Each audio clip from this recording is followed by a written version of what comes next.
da ausência. Instituto muito relacionado com a morte. E já é bom nós definirmos esse último aí, porque ele realmente ele tem uma lógica que vai narrar basicamente tudo que vai acontecer daqui pra frente. A morte, pro direito, é só a morte encefálica, que é basicamente a parada da atividade cerebral. Mas, para você constatar essa tal dessa parada cerebral, você precisa dos médicos, que vão fazer a magia deles lá e vão te dar certidão de óbito. A pessoa está morta. Mas você consegue perceber que tem uma partícula aí muito interessante. Para você falar que uma pessoa está morta, você precisa do corpo dela. Vamos lá. Lá no artigo 7º, o direito deu duas hipóteses para você falar que uma pessoa está morta sem precisar do corpo dela. É a tal da morte presumida, que é também uma hipótese de iuris tanto. Ou seja, pode ter prova do contrário. Mas o que falava o artigo 7º? Olha, a morte pode ser presumida em duas hipóteses. Se simplesmente é muito provável que a pessoa tenha morrido, e aí, cara, basicamente só se for muito provável. Ponto. Pelo seu senso comum, você olha e fala, a pessoa caiu de um avião. Um avião caiu. Tinha uma pessoa que estava dentro desse avião. Depois que caiu, nunca mais ouvimos falar dessa pessoa? Bom, simplesmente é muito provável que essa pessoa tenha morrido. Então, vai se presumir a morte. E a outra hipótese era, a pessoa foi para a guerra, e 2 anos depois do término dela, não encontraram ela depois, ou ela estava feita prisioneira. Nessas duas hipóteses vão se presumir a morte. Apenas depois de terminar as averiguações e o juiz dá a data provável da morte. Beleza, é muito simples, cara. Existe a morte presumida, que é a morte basicamente que você dá sem o corpo da pessoa. Mas aí tem um problema maior ainda, cara. Pois é, tem como complicar mais ainda. E se você não sabe onde a pessoa está? Porque uma coisa é você saber que é muito provável da pessoa ter morrido. Outra coisa, muito diferente, é você não saber onde está a pessoa porque ela está ausente. Então é aí que o direito vai introduzir uma lógica muito interessante para tudo que vai ser falado daqui pra frente. Cara, quando a pessoa ela fica ausente, nós temos dois focos, 2 pilares que o direito insiste em proteger, que ele vai ficar insistindo em proteger. Esses 2 pilares são, primeiro, os interesses da pessoa ausente, do ausente, que eu vou passar a chamar ele de o ausente. Então, existem os interesses do ausente. Cara, o direito não sabe se esse ser humano aqui, ele sumiu e ele morreu, ou se ele está numa missão aí pelo mundo, e uma missão de um interesse meio escuso, e ele vai voltar de volta para os bens dele. Cara, então imagina o quão injusto, quão ruim seria se uma pessoa tivesse numa missão pelo mundo, que fosse de extrema importância para ela, e ela por algum motivo não pudesse mais se comunicar com as pessoas aqui do Brasil, ou, enfim, das regiões remotas onde ele está, ele não consegue se comunicar com o pessoal de casa dele, e aí ele fizesse essa coisa importante, essa coisa escusa, mas do interesse privado dele, e quando ele voltasse para casa, a situação jurídica dele está totalmente distinta. De repente, sei lá, o sogro dele é o dono da casa, os bens dele estão vendidos e ele não pode fazer nada. Ele literalmente, o cara saiu da casa dele, ele voltou e virou um morador de rua. Imagina quão ruim seria. Então, o direito já garante, fala, vou proteger os interesses desse cara. Enquanto a gente não sabe onde ele tá, cara, deixa a situação do jeito que tá. Se ele voltar, ele tem o que ele tem. Ele tem o que ele tem quando ele tinha saído. Então, deixa eu proteger os interesses dele. Mas, existe outro pilar de interesse aqui, que é o pilar do patrimônio do ausente. Cara, o patrimônio do ausente, o patrimônio das pessoas, não faz parte só do interesse próprio, não faz parte só do interesse privado. Você tem os herdeiros, sucessores, os credores, você tem toda sorte de sucessores, de pessoas que têm interesse no patrimônio. E o direito tem que olhar para essas pessoas também. O direito também não pode deixar essas pessoas de mão a abanar. Porque essas pessoas, elas têm uma expectativa de direito que está em uma situação anômala. A casa, que eu seria o herdeiro, de repente o direito não sabe se o cara está vivo ou está morto. Então, de quem é a casa? Então, existe o interesse do ausente e o interesse que eu vou chamar de interesse do patrimônio. para facilitar aqui a dicção. Existe o interesse do patrimônio, que são esses interesses dos sucessores dos herdeiros, basicamente, e o interesse do ausente. E o direito tem que manejar esses dois interesses. E vamos ver, basicamente, como é que o direito faz para manejar esses dois caras. Bom, vamos lá. Vamos para a primeira fase da ausência, que é a fase da curadoria dos bens. Então vamos lá. Artigo 22. Se a pessoa desaparecer sem deixar notícia e também sem deixar procurador, a requerimento de algum interessado ou do MP, pode-se abrir a curadoria dos bens do ausente. Cara, vamos falar um pouquinho da lógica do porquê que se tiver um procurador aqui, ou um representante, o direito não vai deixar abrir a curadoria. Na verdade é um motivo muito simples. Se o cara deixou aqui nos bens dele, com os bens dele, um representante, um procurador, uma pessoa com um mandato para cuidar dos bens dele, isso significa que nós temos de fazer um exercício de dedução. Cara, se ele deixou uma pessoa aqui para cuidar dos bens dele e sumiu, isso quer dizer que ele tem algum planejamento. Mesmo que seja um planejamento escuso, cara, ele tem um planejamento. Então o direito vai lá e fala, ó, se ele tem algum planejamento com esse desaparecimento dele, vamos respeitar esse planejamento. Portanto, ninguém pode fazer nada com o patrimônio dele. Todo mundo deixa o patrimônio dele quieto, porque ele tem alguma coisa, ele está fazendo alguma coisa, e provavelmente o que ele vai fazer vai dar certo. Então deixa o patrimônio dele quieto, porque ele deixou alguém aqui justamente para isso. Mas, se esse mandatário, esse cara, esse representante, esse procurador que está aqui, ele não puder mais exercer ali o mandato dele, ou a extensão dos poderes dele for diminuta e ele não conseguir mais administrar, ou simplesmente, pela hipótese de ele não querer mais administrar os bens do ausente, aí sim vai poder entrar para a situação que nós citamos no artigo passado, vai poder abrir a curadoria. O artigo 24 vai basicamente falar, ó, essa curadoria, que se abrirá, vai respeitar o que está disposto sobre tutor, a tutela, e sobre a curatela. Então, basicamente, tudo que nós vemos aí sobre o direito material e também sobre o direito processual, sobre curatela, sobre tutela, vai ser aplicado aqui.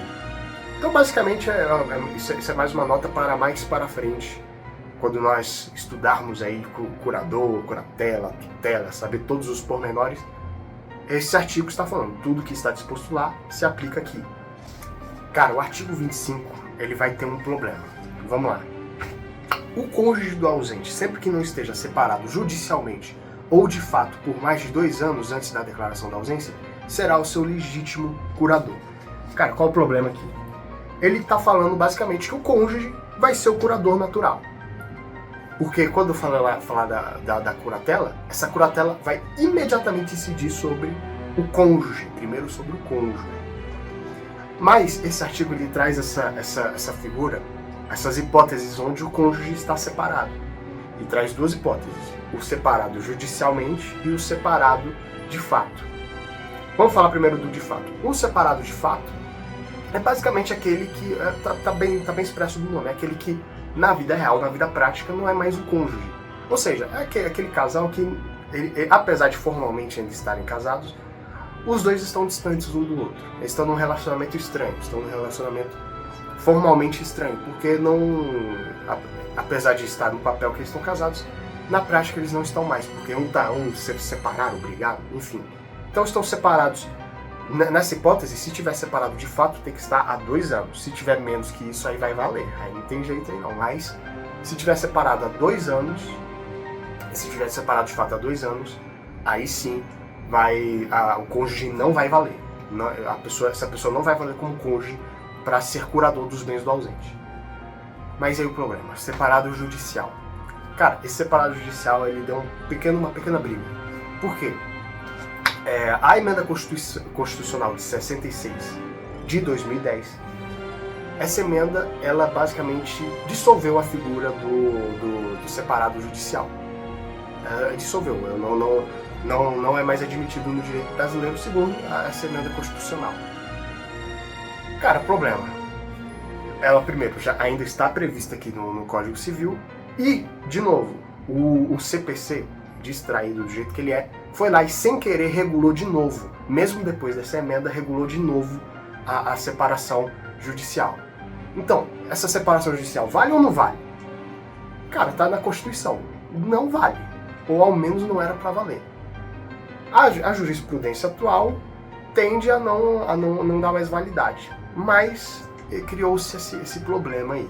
Fato é, tá na Constituição que não vale. Então, bom, não vale, né? Ou seja, quando for ler esse artigo, sempre leia a parte da separação de fato. Esquece essa parte da separação judicial, que não vale mais. Ou seja, para você ser cônjuge, você precisa não estar separado de fato há mais de 2 anos. Aí sim você vai ser considerado cônjuge. E aí os parágrafos desse artigo eles vão trazer uma sequência bem dinâmica, bem simples. Se não tiver cônjuge, a curadoria vai para os pais ou para os descendentes. Se não tiver pais, vai para os descendentes. Os descendentes mais próximos antecedem os mais antigos, os mais distantes. Ou seja, os descendentes mais próximos vão ter mais preferência para ser curador que os mais distantes. Não tendo nem pai, nem filho distante ou não, aí sim o juiz vai nomear um curador que o juiz ache mais adequado para o caso. E aí vão ter 2 figuras possíveis. Vamos ter o curador ad hoc e o curador dativo. O curador ad hoc, ele é o curador que ele será nomeado para uma tarefa específica. Basicamente, eu vou te nomear só para você cuidar dessa parte dessa casa. É uma tarefa bem específica. É um curador que vai fazer um negócio bem especial. Você só vai ser responsável pela preservação deste carro.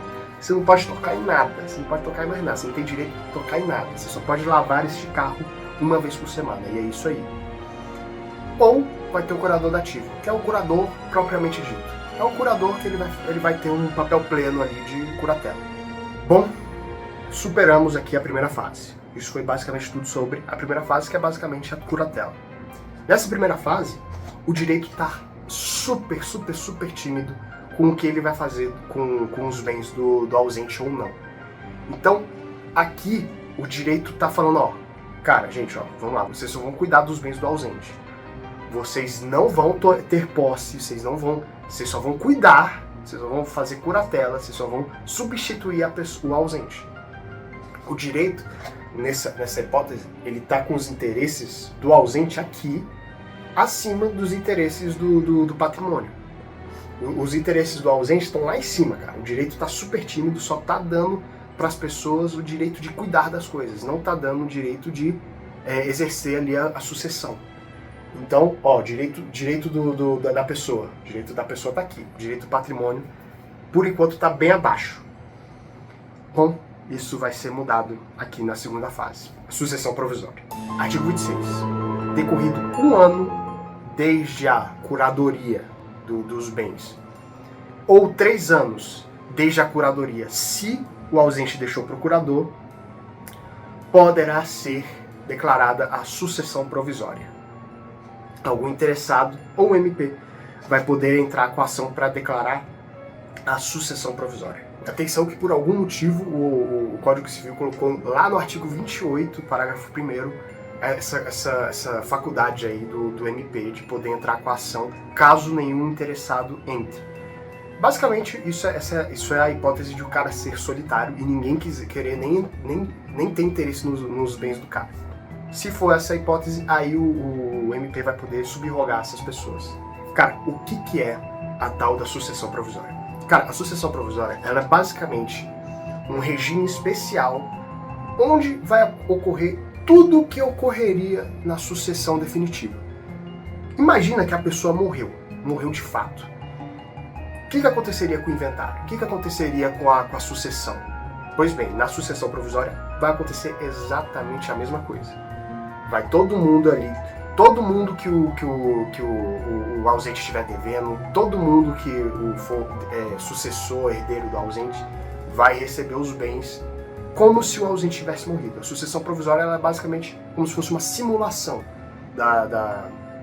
da sucessão definitiva. Mas, e aqui está o detalhe, a sucessão provisória, o detalhe, a característica que define ela é que ela é mais fácil de derrubar. Se o ausente voltar, a sucessão provisória, assim, ela morre como se não houvesse amanhã.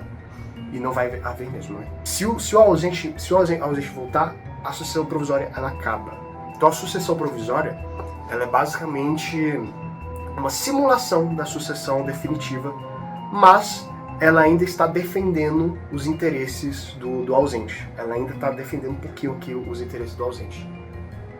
Porém, na sucessão provisória, os interesses do patrimônio sobem, dão uma igualada. Como a gente vai ver mais pra frente, a sucessão provisória tem sim algum caráter definitivo. Vamos ver isso daí mais pra frente. Vamos lá, o artigo 27 ele vai basicamente falar quem são os interessados que vão poder abrir a sucessão provisória.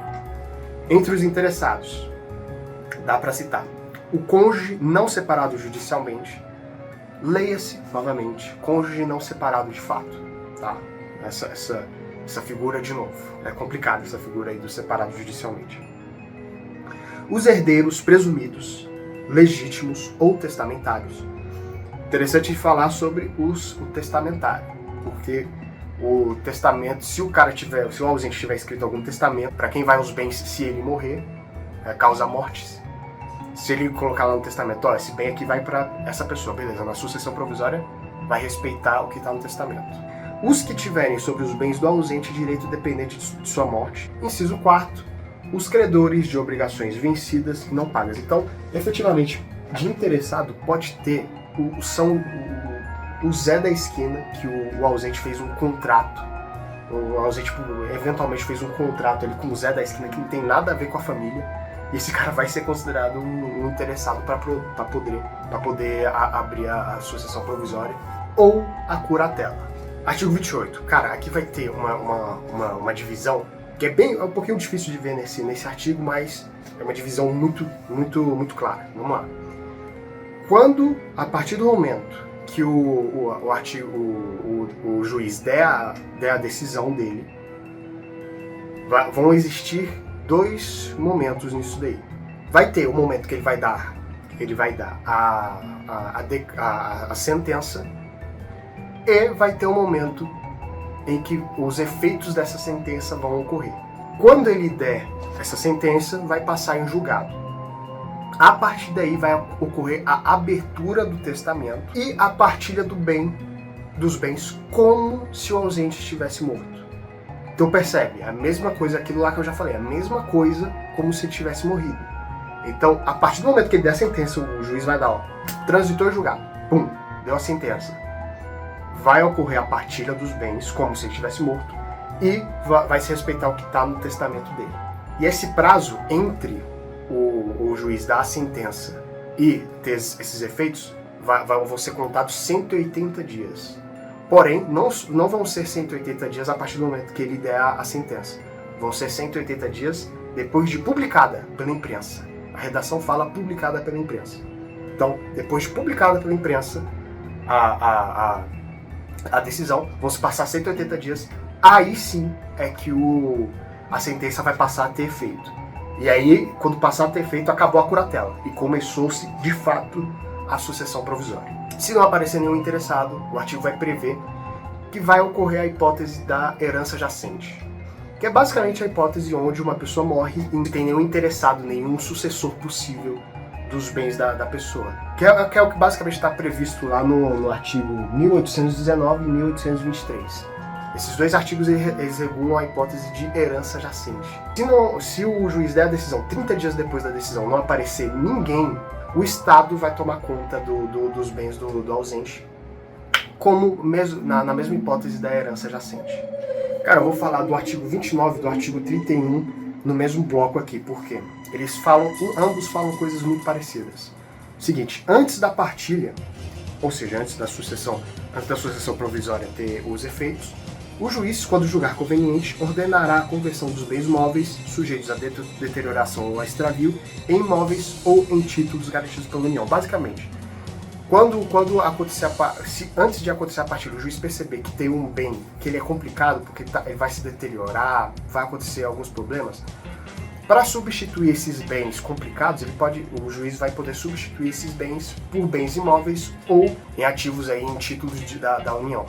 Que basicamente vai substituir, vocês vão ter a mesma quantidade aqui de dinheiro, mas eu vou substituir por bens que vão ser menos complicados, porque esses bens aí vão deteriorar, vai dar problema, enfim. Então, deixa eu trocar esses bens por outros bens com a mesma quantia, né, ou uma quantia semelhante, para substituir aí, para não dar problema.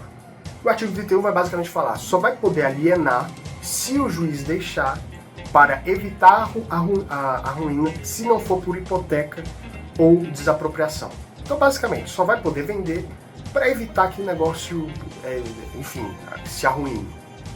O artigo 30 ele vai falar uma dinâmica muito interessante, muito própria da sucessão provisória. Você provou ali a sua condição de sucessor. Parabéns. Você vai... A sucessão provisória já vai fazer a divisão para você, para quando eventualmente a sucessão provisória se tornar definitiva, aquele bem ir para você. Porém, enquanto permanecer na sucessão provisória, para você ter a posse do bem, você só vai poder ter se você der ao juiz uma garantia de valor equivalente ao bem para conseguir ter a posse dele. Basicamente, eu tenho uma casa aqui que era a casa do ausente. Para você ter a posse dessa casa, você vai ter que me dar uma garantia equivalente ao valor dessa casa, para aí então você poder entrar na casa, sair da casa, enfim, tratar a casa como se sua fosse. Para você poder fazer isso, você tem que dar a garantia. Por que disso?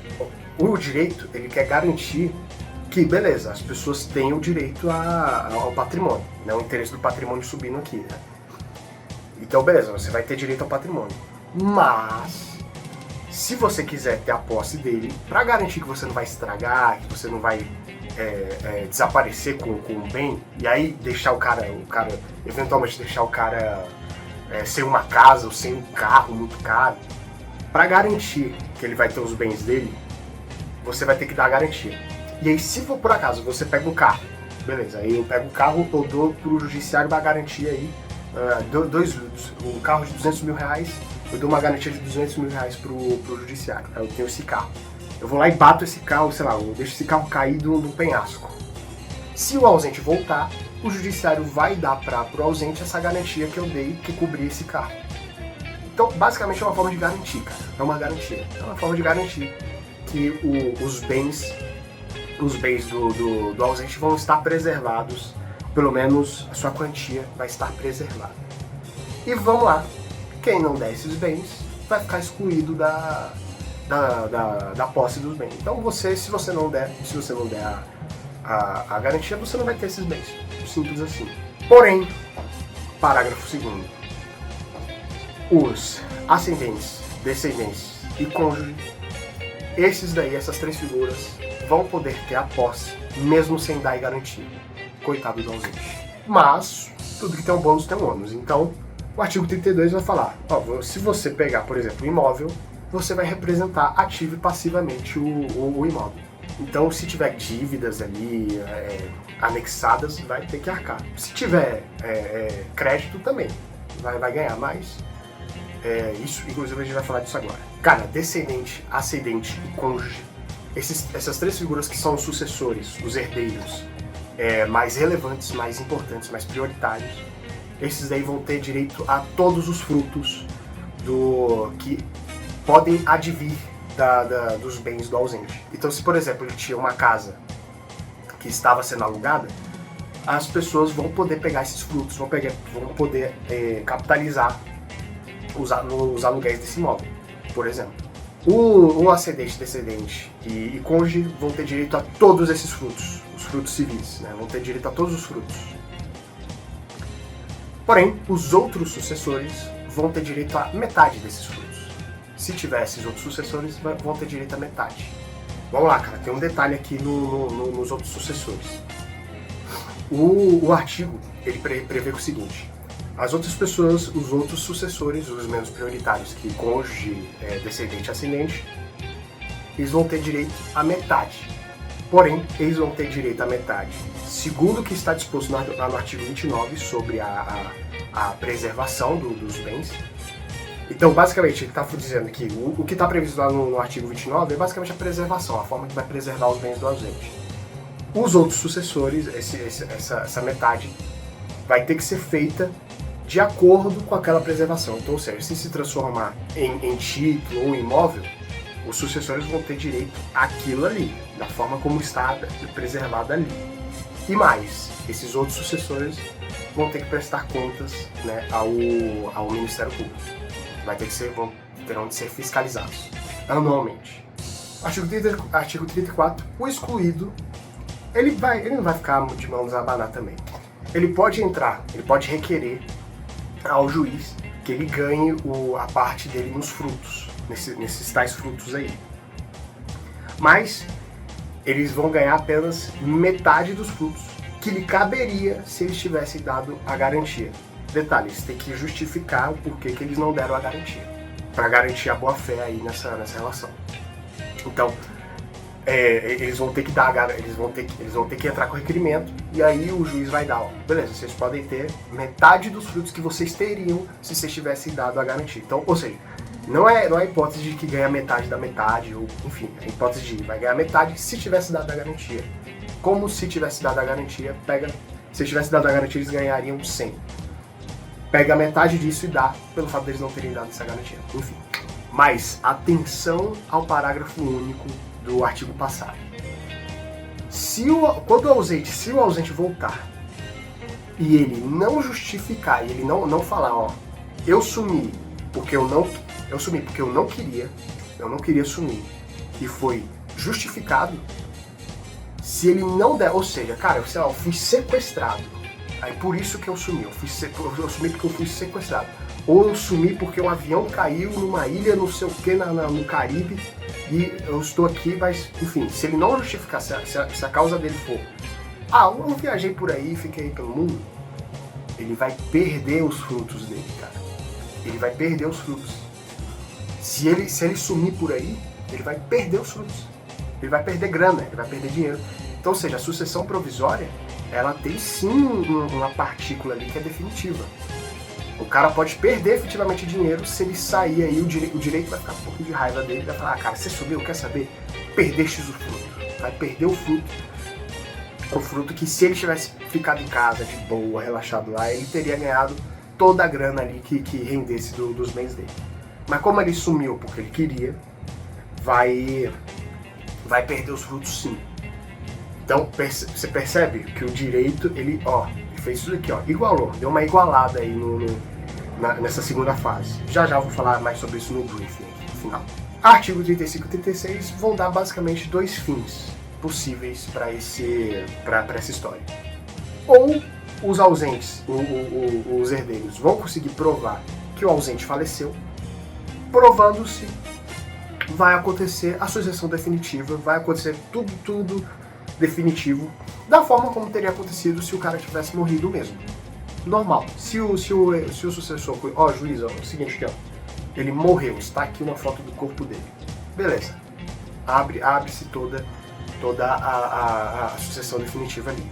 Agora, se o ausente voltar, a sucessão provisória vai se extinguir. E os bens vão voltar para ele, ou as garantias que subrogaram os bens dele. Mas os herdeiros, entre a descoberta de que se houver um intervalo entre a descoberta de que o cara estava vivo e ele pegar a posse de volta dos bens dele, nesse intervalo os sucessores não podem simplesmente largar os bens para lá.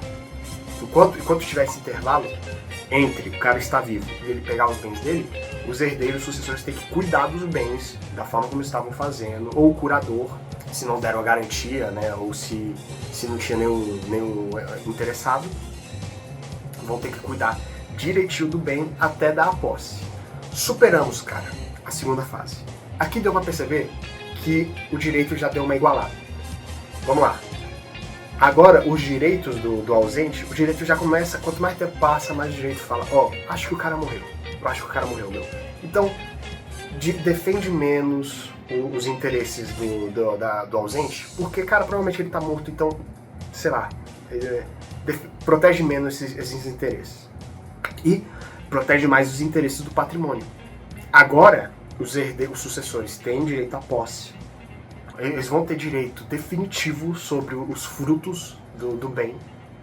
Então, eles vão ter a posse, eles vão ter os frutos. Aqui o direito já fala, ó, sobe esse cara aqui, sobe a proteção ao patrimônio e desce a proteção ao ausente. E assim entramos na hipótese da sucessão definitiva.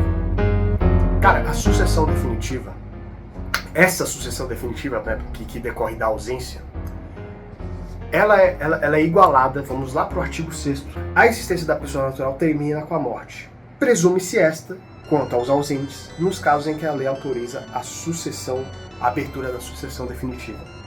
Cara, a lei está basicamente igualando aqui, você morrer normalmente, a parada da atividade cerebral, lembra? Você morrer até a abertura da sucessão definitiva.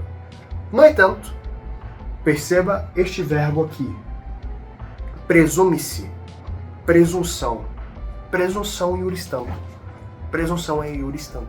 Então, a sucessão definitiva, ela, apesar de ter esse nome definitiva, ela pode sofrer aí, ser vítima da prova do contrário. Então, apesar de ter esse nome sucessão definitiva, ela pode ser relativizada se provar que no final das contas a pessoa estava viva. Mas vamos lá. Para você abrir a sucessão definitiva, a sucessão provisória precisa durar 10 anos. Então passou-se 10 anos desde que se abriu a sucessão provisória. Passados esses 10 anos, sucessão definitiva. Sucessão definitiva, como vimos, é uma forma de você morrer no direito. Mas é uma forma de você morrer que está sujeita à prova do contrário. Mesmo assim, quando tem a abertura da sucessão definitiva, os herdeiros sucessores vão poder levantar todas as garantias que eles deram, obviamente. Então, todas as garantias que eles deram dos bens que eles estão tendo posse, falam, ó, me dê de volta e deixa eu me deleitar aqui sobre os bens do provável morto. O artigo 38 ele vai dar uma hipótese onde você pode dar uma adiantada na sucessão definitiva.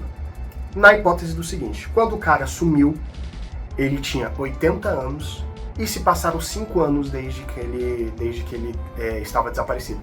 Então, basicamente, se nesse meio tempo, enquanto ele estava desaparecido, ele bateu 80 anos, passou-se 5 anos ainda desaparecido, vai poder se abrir a sucessão definitiva, porque estatisticamente uma pessoa de 85 anos não vai sobreviver se ela estiver perdida pelo mundo.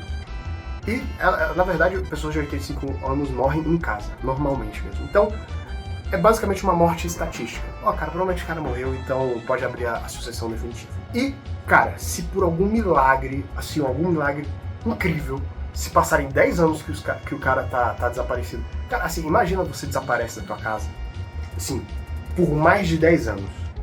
E aí você volta pra essa casa. Assim, é meio inacreditável, mas se o cara voltar nesses 10 anos, assim, essa última esperança, cara. Nossa, o cara voltou. Meu Deus do céu, o cara voltou, não estava morto. Se ele voltar, aí, na sucessão definitiva, cara, é isso daqui que acontece, ó. Interesse do ausente. Interesse dos sucessores. Vai fazer assim, ó. Então, interesse do ausente vai lá para baixo, do patrimônio vai lá para cima. Então, o que pode acontecer aqui? Os sucessores, eles podem ter a posse definitiva ali dos bens dele, cara. Pode bater o carro, pode demolir a casa, pode vender, pode transformar em lucro, pode fazer o que quiser com os bens. O direito não dá nenhuma restrição qualificada pela ausência do ausente mais. Então, se os